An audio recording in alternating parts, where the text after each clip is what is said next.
What's up? Coach Ben with WODprep, where we help you RX more CrossFit movements. And in this video, I'm going to help you get your first handstand walk steps. So if you're someone who maybe in the CrossFit Open or in your normal daily workouts or maybe in your local competitions, you've been trying to master handstand walks and stop falling flat on your face, then this video is for you. I'm gonna walk you through a step-by-step process that I've used with thousands of athletes now online in our Handstand Walk Hero course. And I'm gonna walk you through a step-by-step process that we use that helps people finally get unbroken steps of a consistent handstand walk. But before we get into the details, I just wanna let you know that at the end of this video, I will be giving away some information on how you can get more free WODprep handstand walk coaching. So if that's something that interests you, just stick around to the end of the video. And also, we have something really cool for masters athletes going on right now. So if you happen to be a masters athlete over the age of 35, just stick around to the end of the video and I have some really cool stuff to share with you.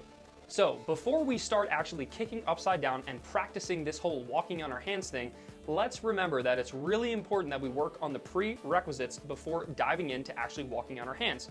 Just like we shouldn't start off as a baby sprinting 100-yard dashes, we probably shouldn't start trying to walk on our hands without at least being able to crawl first. So what I'm going to do is walk you through a step-by-step process that helps you, one, prepare for actually walking in your hands, and two, it just helps prime your body to show you that you are ready to actually do handstand walks.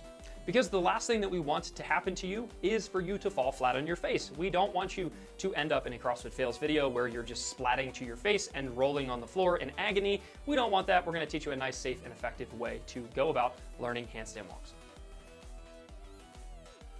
So the first drill that I want to talk about is just a simple nose to wall handstand hold.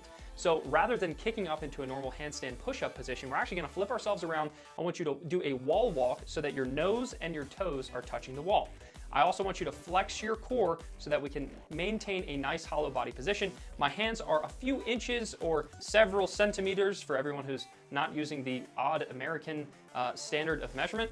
Make sure that your hands are slightly away from the wall and we're in a hollow body position. The nose and the toes can be touching, and if you can't get your nose to the wall and still maintain a good hollow body position, then you can have your nose come off. The key here is I'm looking for about 30 seconds of unbroken nose to wall handstand hold. If that's possible and if that's easy for you, then we can start moving on to the next step. What we don't want to happen in this position is for you to be really loose in your core, have your chest sagging, your back overextended, and we don't want your legs really separated. We want to keep your legs glued together in a nice, strong position. So 30 seconds should feel great. You should feel solid, and that means that you're ready to move on to the next level.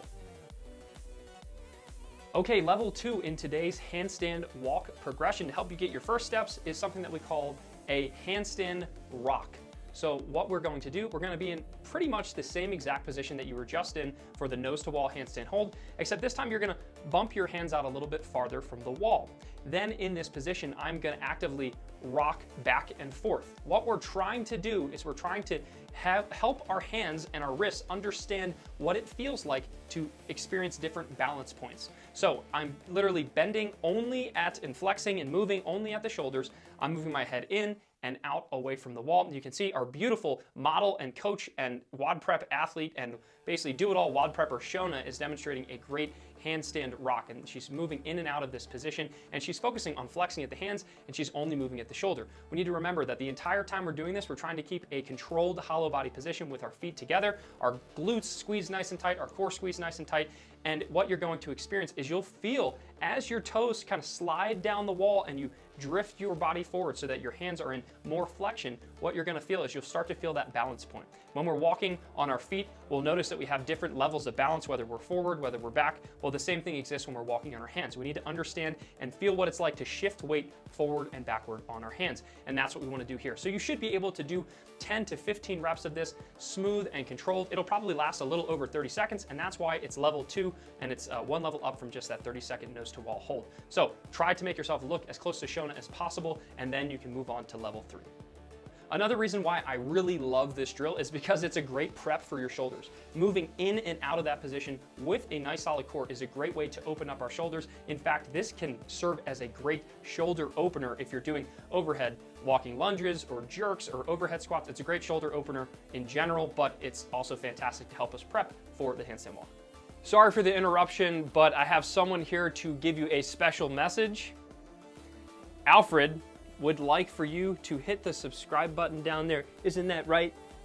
Yes, it is. Alfred would like you to subscribe. Now let's move on to level 3. Level 3 is what I've called wall runs in the past, or for today, we're actually gonna call them the much more aptly named shoulder taps. So in the same position, nose still facing the wall, we're gonna practice shoulder taps. So with shoulder taps, my hands are planted firmly on the ground. I'm keeping that solid core position, that solid hollow body position, where my feet are together. I'm a nice, strong, straight line. And then what I'm doing is I'm practicing, not shifting weight forward and backwards, but this time it's side to side. So with a slight sway of my torso and a slight sway of my body, I'm actively lifting one hand up to touch the opposite shoulder and then putting it back down. You'll notice that when I'm doing this, or whichever video we're using to overlay here, when we're doing this, we're doing it nice and smooth. So it's left and left and right, so on and so forth, even though I totally mixed up my hands. Left, right, okay. So what we're doing here, we're going from left to right, left to right. What we don't want to happen is for there to be a huge pause in the middle here. So what I don't want you to do is to tap your shoulder and then put your hands back down. And then tap your shoulder and back down. And then tap and back down. That is not naturally how we're going to be walking on our hands. We're not going to be moving that slowly. We need to have a nice steady rhythm of left, right, left, right, left, right. So when we're practicing the wall runs or the shoulder taps, we need to practice with a smooth, unbroken side to side. If you can't do this, if lifting your hands all the way to touch your shoulder is just too much, then you can scale this movement down a little bit by practicing just a hand lift. So rather than lifting our hands all the way up to touch our shoulder, all we're doing is we're just lifting our hand off the ground. We're practicing shifting weight from left to right, left to right. And once you can do an easy 15 to 20 reps of this, again, unbroken, meaning there's no big pauses in between each rep, you feel good, you feel balanced, you can easily reach to your shoulders, or maybe even if you want, reach to your hip, then it's time to move on to level 4. Welcome to level 4 of the handstand walk progression. Now you are going to actually kind of handstand walk. So from this position, we practice the shoulder taps or the wall runs or whatever I decide to call them that day. Now we are going to practice what I call walkaways. So you're on the wall, nose facing the wall, and you are going to walk away from the wall. So the goal here is to use your toes to kick yourself off the wall. It might take a few times. You might find a balance point a few times. You might only take a step or two, but ultimately what we're trying to do is to find our balance point and then get at least a couple steps so that we can move safely away from the wall and then drop down. I'm not expecting you to set any distance records here, but all I'm telling you to do is to get up into that vertical position, feet together, core tight, and then I'm just flirting with that balance point. I'm flirting with the point at which we fall back to the wall or we stay perfectly vertical, or maybe what we're looking for is for that balance point to tilt slightly forward and then pull you off and away from the wall so you can truly walk away from the wall. Another modification that you could potentially do to this is do a walk into the wall. So if you want, you can always kick up a few steps away from the wall and try walking yourself into the wall, knowing that the wall is there to catch you.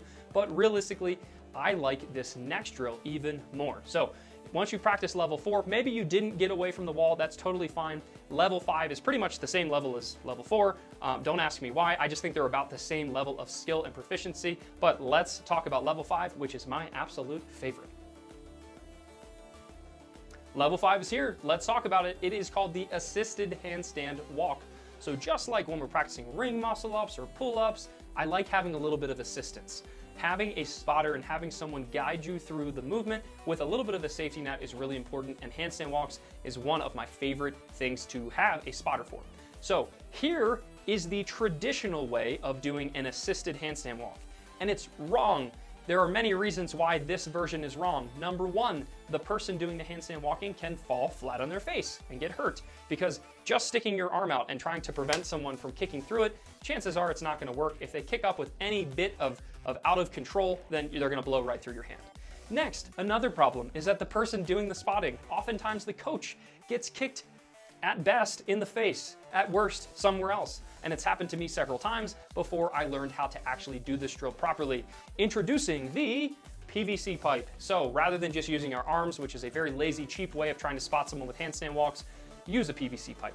So rather than taking a PVC pipe, believe it or not, I've showed this to people and they take a PVC pipe and they just stick it out just like they use their arms. And guess what happens? The person kicks up and they fall right through the PVC pipe, and it's no better than the arm spot that I just showed you, which again was wrong. So here is the way to use a PVC pipe to spot a handstand walker. It is my favorite, absolute favorite drill when teaching handstand walks, and that is the braced PVC position. So all I'm going to do is take my PVC pipe, I'm going to stand directly in front of the person who's kicking up into the handstand, and I'm going to brace myself by holding the PVC pipe out in front of me and in a way that there's no way they're gonna kick through the pipe and into your face or anywhere else in your body. So you are serving, if you're the spotter with the PVC pipe, you are serving as the wall. So just like we use the wall to walk away, or maybe the wall to walk into, you are going to be the wall. They're gonna kick up into the PVC pipe. Once you've established that balance, all I want you to do is to slowly but surely step away from the person who's doing the walking. If you slowly but surely step away, you're going to basically allow them to controlled and easily walk themselves forward into their first steps of a handstand walk. Granted, there is an assistance. You might need to provide a little bit of support. Obviously, there could be a lot of weight resting on that PVC pipe, and that's totally fine in the beginning. What we're trying to establish is a safe environment for someone to kick up, be totally upside down, and experience what it's like to actually do a handstand walk on the open floor. So this is without a doubt my favorite drill for teaching the handstand walk, and it has helped me teach so many athletes both in person and online in our Handstand Walk Hero course. So I hope that you like this progression. We had multiple different levels. Here's what I want you to do. Let me know in the comments below, along with everyone else watching this video. Let us know which level are you at currently and what are you going to practice moving forward. I love to hear what is working for you, and if you leave a comment below, you're gonna help out thousands of other athletes just like yourself who are trying to learn handstand walks. Next, I promised earlier that I have free handstand walk material to give away, and the good news is all you need to do is click the link in the description below or in the top comment. Just click it, I've pinned it there for you, and it will take you to a page where you can sign up to get more free handstand walk content. We have lots of great handstand walk content on the internet, and it's free, and we've condensed it, and we'll be able to send it to you in one nice uniform email. So if you want more free coaching from WODprep, just click one of those links below. Make sure you smash the subscribe button. Thumbs up if you like the video, thumbs down if you don't like the video. I don't see how that's possible. We had Shona doing most of the demonstrations, and she's way better looking than I am when it comes to these demonstrations. So thumbs up for Shona because she's amazing. And the last thing I want to say is that if you are a master's athlete above the age of 35, we have an incredible coaching community that is changing the game when it comes to master's level coaching. So if you're someone who doesn't just want to follow programming, you want to actually deal with an incredible coach that helps you every step of the way improve your skills and improve your performance as a master's athlete, WODprep Plus is the place for you. There's a link below in the description and in the top comment. If you're over the age of 35, check it out, and I promise you will not be disappointed. We have a great deal going on right now where you can get in on the ground floor with a bunch of other amazing WODprep masters athletes, and that's only inside of WODprep Plus. So that's it for today, folks. I will see you next week where we're bringing more content to you. See you in the comments, and see you next week. Peace.